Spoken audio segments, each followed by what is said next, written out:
Un continent aux richesses naturelles colossales demeure pourtant prisonnier d'un paradoxe brutal et persistant. Malgré des ressources inégalées et la population la plus jeune du monde avec un âge médian d'environ 19 ans, une grande partie des minerais continue de quitter l'Afrique à l'état brut, tandis que la valeur industrielle et financière est captée ailleurs. Ce déséquilibre structurel n'est pas seulement économique. Il façonne les infrastructures, oriente les corridors commerciaux et entretient une dépendance qui semble presque inscrite dans le paysage. Que signifie alors ce moment précis pour vous? Si Ibrahim Traoré incarne une rupture réelle avec cette logique d'évacuation des richesses et propose une transformation du modèle productif africain, car ce qui se dessine pourrait redéfinir l'équilibre du pouvoir, des alliances et de la création de valeur à l'échelle mondiale. Vous êtes sur le point d'entendre une analyse que beaucoup évoquent sans jamais l'exposer clairement, parce qu'elle touche aux mécanismes profonds qui structurent la dépendance économique et les rapports de force autour des ressources africaines. Vous comprendrez comment un changement de cap peut modifier la trajectoire industrielle et stratégique d'un continent entier. Et ceci n'est pas une simple déclaration symbolique. Si vous vous arrêtez maintenant, vous risquez de ne voir qu'un discours de plus parmi d'autres dans les Burkina Faso News, sans percevoir la dynamique plus large qui se met en place. Vous pourriez interpréter ces signaux comme des promesses politiques classiques, alors qu'ils s'inscrivent dans une logique de transformation beaucoup plus structurée. Ne pas aller au bout, c'est accepter une lecture partielle, parfois guidée par des récits simplifiés qui masquent les enjeux réels. Rester. C'est choisir de comprendre les ressorts stratégiques qui se jouent derrière les mots et les chiffres, dès les premiers échanges entre dirigeants régionaux. Un élément a discrètement changé de nature. L'objectif n'était plus seulement de coopérer, mais de réorganiser les flux économiques eux-mêmes. En quelques jours, la perspective d'un commerce intra-africain renforcé s'est imposée comme une priorité concrète, portée par l'idée que l'Afrique, avec un âge médian d'environ 19 ans, détient un avantage démographique stratégique décisif. Ce chiffre n'est pas anodin. Il signifie qu'une majorité de la population entre ou entrera bientôt dans l'âge productif, avec une énergie et une capacité d'innovation supérieure à celle de continents vieillissants. Dans ce contexte, lorsque Ibrahim Traoré met l'accent sur la transformation locale des ressources et la souveraineté productive, il ne s'agit pas seulement d'un slogan politique, mais d'une tentative d'aligner démographie, matières premières et industrialisation. Le point de départ se situe dans un constat partagé. Les infrastructures existantes ont longtemps été conçues pour extraire et exporter, non pour connecter et transformer localement. Cette architecture économique a favorisé l'évacuation des minerais bruts et limité la montée en gamme industrielle. À mesure que les accords continentaux comme la zone de libre-échange africaine prennent forme, la pression s'intensifie pour créer des corridors régionaux capables de fluidifier les échanges internes plutôt que d'accélérer les sorties vers l'extérieur.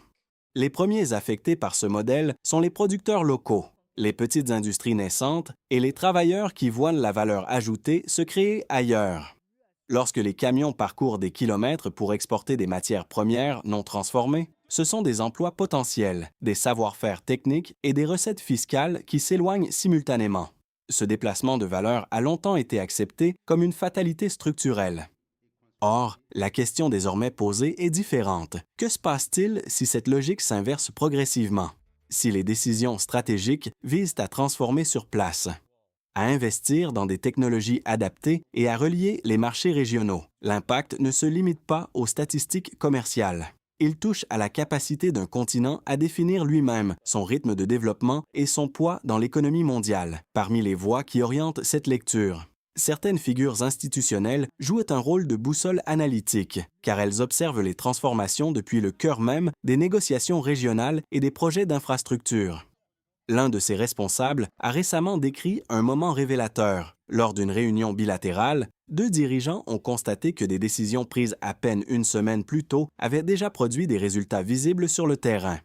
Ce type de réaction rapide reste rare dans des systèmes souvent ralentis par des procédures longues. Dans un cas précis, une file de camions s'étendant sur environ 7 km à une frontière commerciale majeure a été réduite à près de 3 km en seulement 2 jours après des ajustements opérationnels ciblés. Ce détail concret a servi d'indicateur précoce, montrant que certains blocages logistiques ne relevaient pas d'un manque de ressources, mais d'obstacles administratifs ou techniques corrigibles rapidement. Une telle évolution a renforcé l'idée qu'une coordination régionale plus serrée peut produire des effets mesurables presque immédiatement. Un second exemple, observé dans un autre corridor, a confirmé que ces améliorations ne constituaient pas un cas isolé, mais les premiers signes d'une tendance plus large. Des équipes techniques ont été mandatées pour accélérer l'intégration technologique des postes frontaliers afin de permettre un passage continu des marchandises. Cette approche traduit un changement de philosophie. Réduire les délais n'est plus vu comme un avantage secondaire, mais comme une priorité stratégique. Pour certains analystes, cette accumulation d'indices explique pourquoi le discours associé à Ibrahim Traoré attire l'attention au-delà de son pays.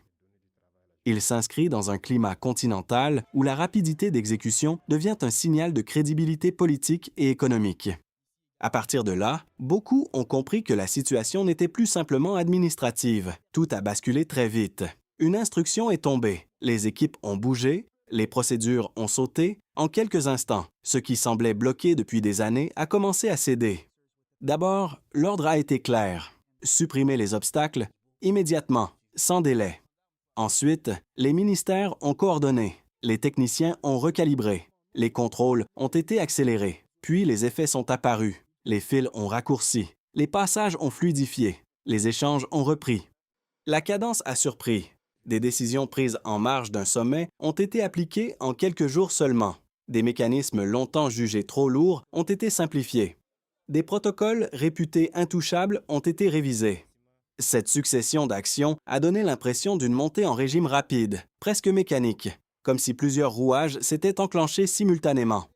Dans ce climat, l'approche associée à Ibrahim Traoré a été perçue comme un symbole plus large qu'une initiative nationale isolée. Elle s'inscrit dans une séquence continentale où certains dirigeants insistent désormais sur la vitesse d'exécution autant que sur la vision stratégique. Ce glissement change la perception du temps politique, attendre devient un coût, agir devient une norme. Les répercussions ont suivi, les acteurs économiques ont observé, les partenaires régionaux ont réagi, les analystes ont recalculé leurs prévisions, et surtout, une idée s'est installée progressivement, lorsque plusieurs décisions convergent au même moment. Ce n'est plus un incident administratif, c'est un signal systémique. Les traces restent, les flux changent, les attentes montent. Certains équilibres ne reviendront plus exactement à leur forme précédente. Ce qui a commencé comme une série d'ajustements techniques ressemble désormais à l'ouverture d'une phase nouvelle, encore instable, mais clairement engagée. Les chiffres racontent une histoire plus lourde que les discours. Avant les ajustements récents, certaines frontières commerciales africaines pouvaient immobiliser des marchandises pendant des heures, parfois des jours, créant un ralentissement structurel invisible mais constant dans les échanges régionaux. Aujourd'hui, les premiers indicateurs suggèrent un déplacement mesurable du rythme économique. Un exemple précis permet d'en saisir l'ampleur. Une file de camions atteignait environ 7 km à un point de passage stratégique. Après interventions administratives ciblées, elle est tombée à près de 3 km en 2 jours. Cela signifie concrètement une réduction d'environ la moitié de la congestion logistique. Ce type de variation indique qu'une part importante des blocages provenait de procédures et non d'un manque d'infrastructures physiques. Un second repère renforce cette lecture. L'âge médian africain se situe autour de 19 ans. Ce chiffre révèle un potentiel productif massif encore sous-exploité, car une population aussi jeune représente une réserve de main-d'œuvre, d'innovation et de consommation rarement observée à l'échelle continentale. Lorsque des réformes logistiques apparaissent, ce facteur démographique agit comme un amplificateur d'impact. Un troisième indicateur touche directement la réalité humaine. Lorsque les exportations se font principalement sous forme brute, la valeur ajoutée industrielle est créée ailleurs, ce qui limite les emplois locaux qualifiés et les recettes fiscales nationales. Autrement dit, chaque cargaison non transformée représente non seulement une vente, mais aussi une opportunité économique perdue pour les travailleurs et les entreprises locales. Mis côte à côte, ces données produisent un effet difficile à ignorer. Elles suggèrent que les transformations évoquées autour d'Ibrahim Traoré ne se résument pas à un discours politique, mais s'inscrivent dans un contexte mesurable où logistique, démographie et structure commerciale interagissent. Quand ces trois dimensions évoluent simultanément, la portée dépasse largement un simple ajustement administratif. Il existe pourtant des voies qui invitent à la prudence et leur position mérite d'être examinée avec sérieux. Certains observateurs estiment que ces améliorations visibles pourraient n'être que temporaires, liées à un effort ponctuel de coordination plutôt qu'à une transformation durable des structures économiques. Selon eux, l'histoire montre que des accélérations administratives peuvent impressionner à court terme sans forcément modifier les équilibres profonds. Le premier argument avancé repose sur la capacité d'exécution. Des critiques soulignent que réduire une file de camions ou accélérer un passage frontalier constitue un progrès réel, mais ne garantit pas une industrialisation locale à grande échelle. Il rappelle qu'une transformation productive exige des investissements lourds, une stabilité réglementaire prolongée et des réseaux énergétiques fiables. Sans ces fondations, les gains logistiques risquent de rester limités à certaines zones. Un second point soulevé concerne la coordination continentale. Certains analystes affirment que même si un pays ou un groupe d'États avance rapidement, l'effet global dépendra de la synchronisation régionale. Des écarts de politique, de normes ou de priorités nationales pourraient ralentir l'intégration économique. Même lorsque la volonté politique existe, autrement dit, la vitesse d'un acteur ne suffit pas toujours à entraîner l'ensemble. Cependant, l'examen des faits nuance ces réserves. Les exemples récents montrent que des décisions conjointes prises en quelques jours ont déjà produit des résultats mesurables, ce qui indique qu'une marge d'efficacité institutionnelle existait mais restait inexploitée lorsque des obstacles administratifs disparaissent rapidement. Cela suggère que le potentiel de progression était présent depuis longtemps. En plaçant ces deux lectures côte à côte, une conclusion plus mature apparaît. Le scepticisme rappelle les limites structurelles réelles, tandis que les résultats observés révèlent des capacités d'action souvent sous-estimées. Ensemble, ils dessinent une image plus complète de la situation actuelle et permettent de comprendre avec davantage de précision la nature du changement en cours. Tout change ici. Un élément longtemps perçu comme secondaire devient soudain central, la vitesse d'exécution. Ce n'est plus seulement la vision stratégique qui compte, mais la capacité à transformer une décision en résultat tangible presque immédiatement. C'est là que le basculement se produit réellement. Jusqu'à présent, beaucoup d'analyses se concentraient sur les déclarations politiques, les sommets, les signatures d'accords. Or, ce qui émerge désormais, c'est une logique différente. Instructions données, mise en œuvre rapide, indicateurs mesurables. Cette séquence, répétée plusieurs fois en peu de temps, modifie la perception du possible. Elle montre qu'une inertie considérée comme structurelle peut être réduite lorsque les priorités sont clairement hiérarchisées. Dans ce contexte, les références à Ibrahim Traoré prennent une dimension plus large que la seule sphère nationale. Elles s'inscrivent dans une dynamique continentale où la transformation locale des ressources, la fluidité des corridors commerciaux et l'intégration régionale ne sont plus des objectifs abstraits, mais des projets opérationnels. Le débat ne porte plus uniquement sur ce qu'il faudrait faire, mais sur la manière et la rapidité avec lesquelles cela peut être fait. À partir de ce point, la question cesse d'être théorique. Elle devient stratégique. À partir de ce moment-là, les effets cessent d'être abstraits et deviennent visibles dans la réalité quotidienne. Ce qui paraissait être une série de décisions techniques commence à produire des conséquences concrètes pour plusieurs niveaux d'acteurs, chacun touché différemment par l'accélération observée. Du côté des institutions publiques, la pression augmente immédiatement lorsqu'un corridor commercial devient plus fluide en quelques jours. Les administrations voisines sont poussées à s'aligner pour éviter d'apparaître comme le maillon lent du système régional. Cette dynamique crée une forme de compétition silencieuse entre États, où l'efficacité devient un indicateur de crédibilité politique autant qu'économique. Pour les entreprises, l'impact est direct. Une réduction notable des temps d'attente aux frontières signifie des coûts logistiques plus faibles, des délais de livraison plus courts et une meilleure prévisibilité commerciale. Dans des secteurs où les marges sont serrées, quelques heures gagnées peuvent suffire à transformer la rentabilité d'une chaîne d'approvisionnement entière. Les investisseurs observent attentivement ce type de signal, car il indique un environnement plus stable pour le capital. Chez les citoyens, les effets sont plus subtils, mais tout aussi réels. Lorsque les flux commerciaux circulent plus rapidement, cela peut soutenir l'activité locale, stimuler l'emploi indirect et renforcer la perception que les décisions politiques produisent des résultats tangibles. Cette dimension psychologique compte beaucoup. La confiance économique influence souvent le comportement collectif autant que les chiffres eux-mêmes. À l'échelle régionale enfin, les changements logistiques envoient un message stratégique. Ils suggèrent qu'une coopération opérationnelle est possible sans attendre des réformes institutionnelles lourdes.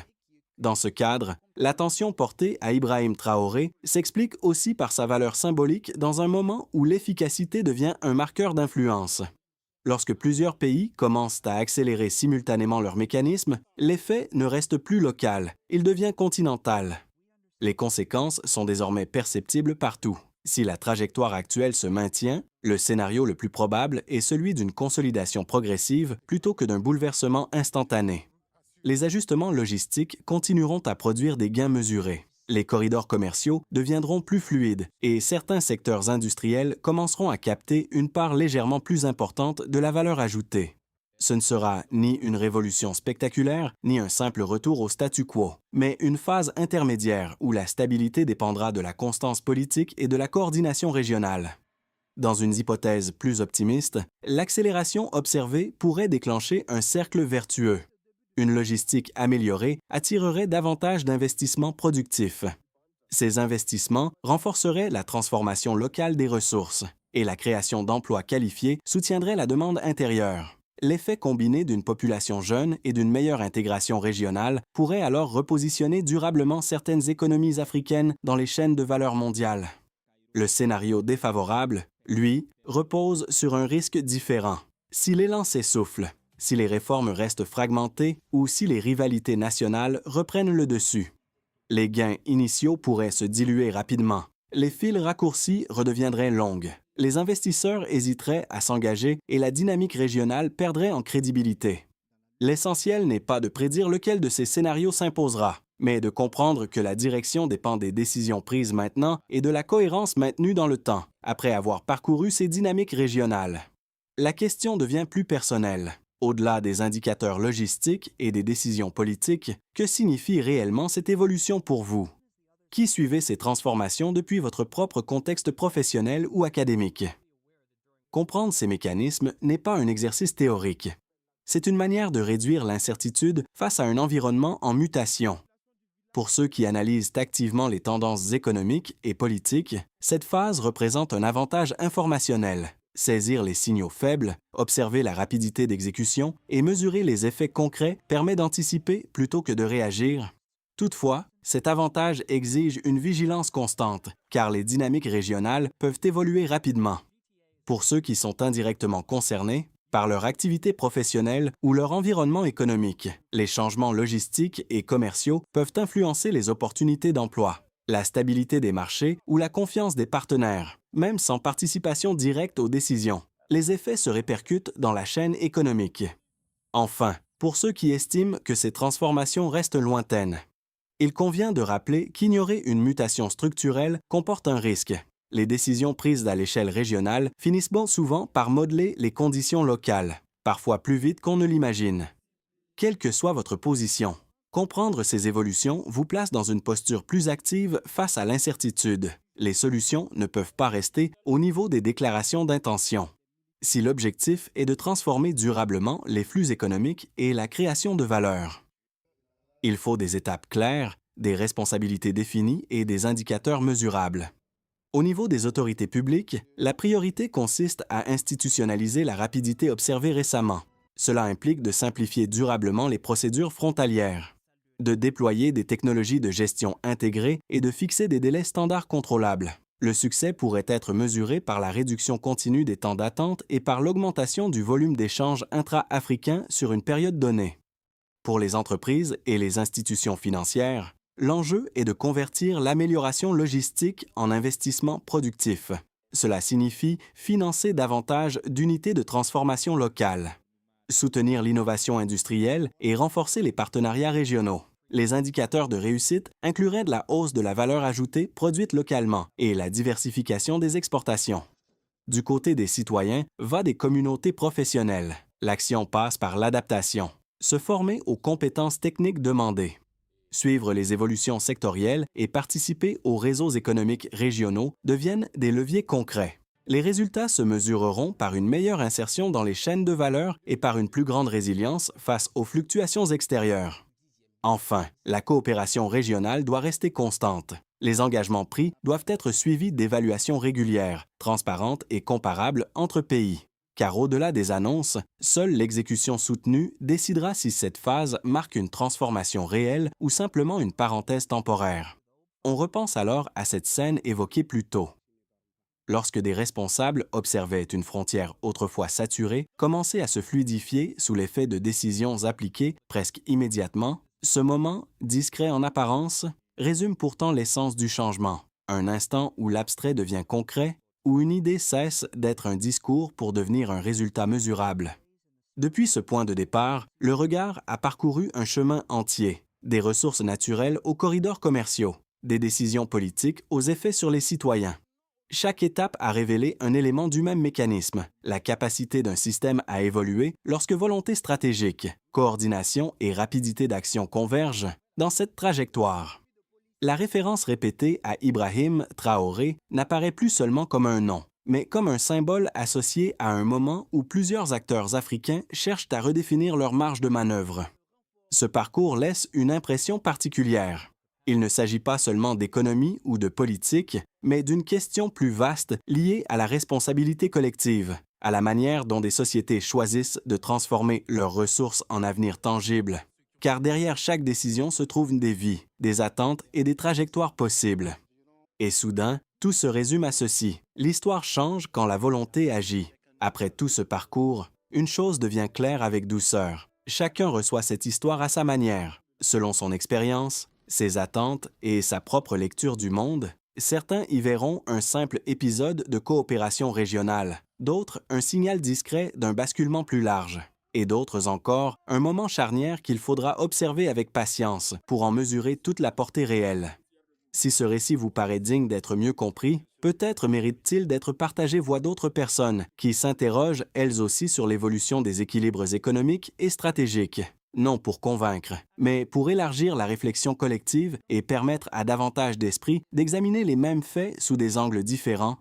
Alors la question reste ouverte, sans pression ni conclusion imposée. Selon vous, quel facteur comptera le plus dans les années à venir? La vitesse des décisions, la coopération régionale ou la capacité d'innovation locale?